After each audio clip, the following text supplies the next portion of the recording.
BNP কখনোই লোভ লালসা বা অন্য কোনো ক্ষমতার লোভে বাংলাদেশের এবং জনগণের স্বাধীনতাকে বিসর্জন দেয় নাই, না দিয়ে আন্দোলন সংগ্রামের লড়াইয়ের পথই বেছে নিয়েছে।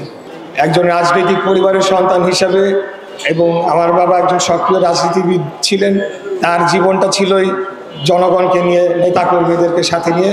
আমাদের পরিবার আমরা খুব কম সময়ে অল্প সময়ে তাকে পেয়েছি, কিন্তু সেটার জন্য আমরা গর্ববোধ করি। আমরা কোনো সময় আক্ষেপ না, গর্ববোধ করি যে আমার বাবা সাদেক হোসেন খোকা ৭১ সালেও মুক্তিযুদ্ধ করেছেন। পরবর্তীকালে ওনার রাজনৈতিক জীবনে যখন বিরোধী দলীয় ভূমিকায় ছিলেন, তখন স্বৈরাচারী খুনি হাসিনার সময়ও তিনি রাজপথে আন্দোলন করেছেন, কোনো সময় পিছপা হন নাই গণতন্ত্রের প্রশ্নে, জনগণের স্বাধীনতা, বাংলাদেশের স্বাধীনতা সার্বভৌমত্বের প্রশ্নে।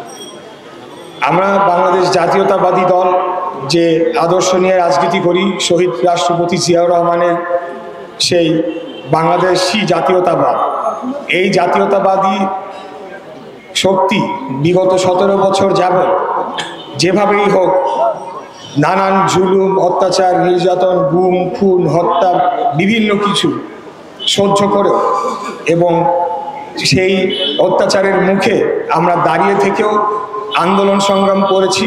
আমাদের নেত্রী দেশনেত্রী বেগম খালেদা জিয়া নেতৃত্বে, আমাদের নেতা দেশনায়ক জনাব তারেক রহমানের নেতৃত্বে এই আন্দোলনটা যদি আমরা না করতাম, তাহলে আজকে বাংলাদেশে কি গণতন্ত্র যে ফেরত আসার পথটি আবারও সুগম হয়েছে সেটি হতো কি না, সেটা নিয়ে অবশ্যই যে কেউ বলতেই পারে।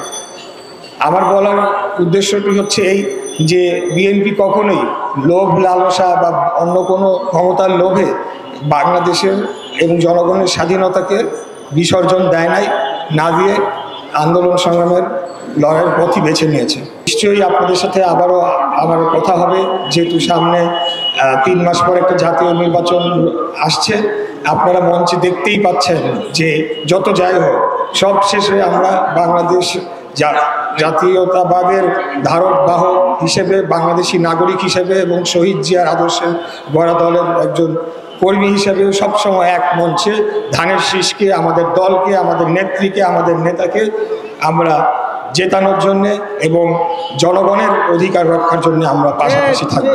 আমাদের মাঝে প্রতিযোগিতা থাকবে, এটা স্বাভাবিক, এটা কোনো অস্বাভাবিক বিষয় নয়।